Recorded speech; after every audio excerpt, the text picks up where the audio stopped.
Apa kabar semuanya? Selamat datang kembali di channel ini lagi. Gua harap kalian semua dalam keadaan sehat, baik pikiran maupun badan. Karena hari ini, kita akan membahas sesuatu yang berat. Sesuatu yang sering kita dengar di berita, sering jadi perdebatan panas, tapi mungkin kita belum benar-benar paham secara mendalam. Kita akan membongkar sisi lain dari negara yang selalu jadi pusat kontroversi, Israel. Bukan untuk menghakimi, bukan untuk memihak, tapi untuk membuka mata kita semua.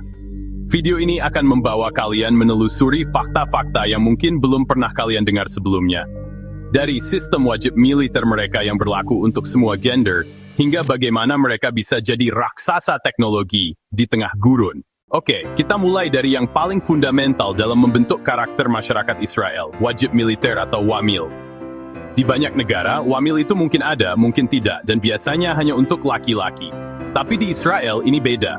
Ini adalah sebuah kewajiban mutlak bagi hampir semua warganya yang berusia 18 tahun. Baik pria maupun wanita. Coba bayangkan, di saat remaja di negara lain mungkin sedang sibuk memilih jurusan kuliah, remaja di Israel justru memegang senjata M16. Pengalaman ini membentuk mereka secara fundamental. Mereka belajar tentang disiplin, tanggung jawab, kerjasama tim dalam situasi hidup dan mati. Wajib militer menjadi semacam melting pot, tempat di mana orang dari berbagai latar belakang sosial, ekonomi, dan etnis bertemu dan berinteraksi. Bagaimana bisa sebuah negara kecil, yang sebagian besar wilayahnya gurun dan selalu berada dalam kondisi siaga perang, justru menjadi salah satu pusat inovasi dan teknologi paling maju di dunia? Mereka dijuluki Startup Nation. Jumlah startup per kapita di Israel adalah yang tertinggi di dunia. Akar dari keajaiban teknologi ini, ironisnya, berasal dari militer. Unit-unit intelijen dan teknologi di dalam pasukan pertahanan Israel adalah tempat lahirnya para inovator. Kita bicara tentang Waze, aplikasi navigasi yang kita semua pakai, itu lahir di Israel. Teknologi irigasi tetes yang merevolusi pertanian, banyak sekali inovasi krusial yang akarnya dari sana. Budaya chutzpah mendorong mereka untuk menantang otoritas, mempertanyakan segalanya, dan tidak pernah menerima jawaban tidak. Hidup di Israel berarti hidup dalam kewaspadaan konstan. Di setiap pusat perbelanjaan, stasiun bus, atau gedung publik, kalian akan melihat penjaga keamanan bersenjata. Bayangkan, di beberapa wilayah ada sirene peringatan serangan roket. Ketika sirene itu berbunyi, semua warga sudah terlatih untuk segera lari ke tempat perlindungan bom. Sistem pertahanan udara mereka yang terkenal, Iron Dome, adalah dewa penyelamat sekaligus pengingat konstan akan ancaman yang ada. Kehidupan terus berjalan tentu saja. Orang-orang tetap pergi ke kafe, ke pantai, ke konser. Tapi di bawah permukaan yang tampak normal itu, ada ketegangan yang selalu terasa. Setiap berita tentang eskalasi konflik adalah pengingat bahwa kedamaian itu sangat rapuh. Banyak orang berpikir bahwa negara ini adalah negara monolitik yang isinya hanya orang Yahudi. Faktanya, itu salah besar. Israel adalah negara yang sangat beragam secara etnis dan agama. Mayoritas penduduknya adalah Yahudi, sekitar 74%. Tapi 21% sisanya adalah warga negara Arab. Di kota-kota seperti Haifa, Jaffa, atau Acre, orang Yahudi dan Arab hidup berdampingan, berbelanja di pasar yang sama, dan makan di restoran yang sama. Di dalam komunitas Yahudi sendiri, keragamannya juga luar biasa. Ada Yahudi Ashkenazi dari Eropa, Sephardi dari Spanyol, Mizrahi dari Timur Tengah, dan imigran dari Ethiopia dan Rusia. Ditambah lagi ada spektrum religiusitas yang lebar, dari kaum Haredi yang ultra-ortodoks hingga Yahudi sekuler di Tel Aviv yang gaya hidupnya tidak berbeda dengan kota-kota besar Eropa. Lebih dari separuh daratan Israel adalah gurun. Curah hujannya sangat rendah, dan sumber air alaminya sangat langka. Tapi yang terjadi justru sebaliknya.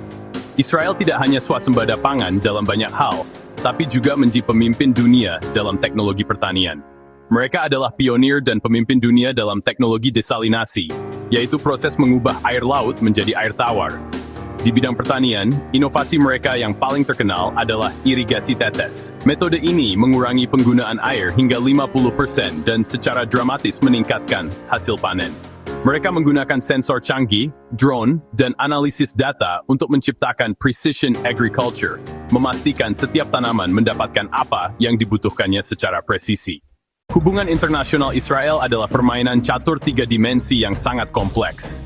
Namun, pada tahun 2020, terjadi terobosan besar yang dikenal sebagai Abraham Accords.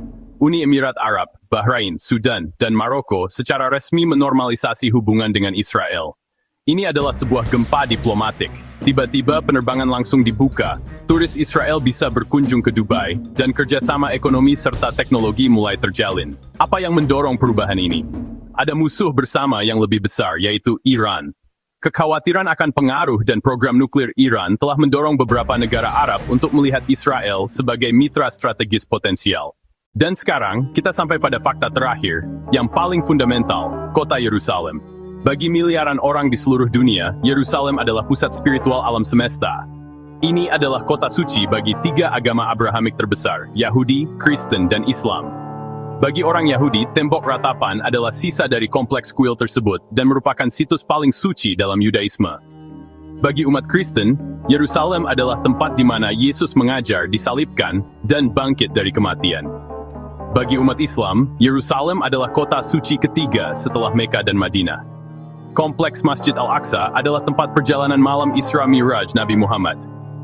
Fakta bahwa situs tersuci ketiga bagi Islam berada di atas situs tersuci pertama bagi Yahudi adalah sebuah resep untuk konflik yang tak berkesudahan. Jadi itulah tadi 7 fakta tentang Israel yang mungkin membuka perspektif baru bagi kita semua. Ini semua jauh lebih rumit daripada yang terlihat di permukaan, bukan? Sekarang, gue mau dengar dari kalian. Dari semua fakta yang sudah kita bongkar tadi, mana yang paling bikin kalian kaget? Kalau kalian merasa video ini bermanfaat, jangan lupa untuk menekan tombol like, share ke teman-teman, dan subscribe channel ini lagi. Gue ini lagi, sampai jumpa di video berikutnya. Stay smart, stay critical.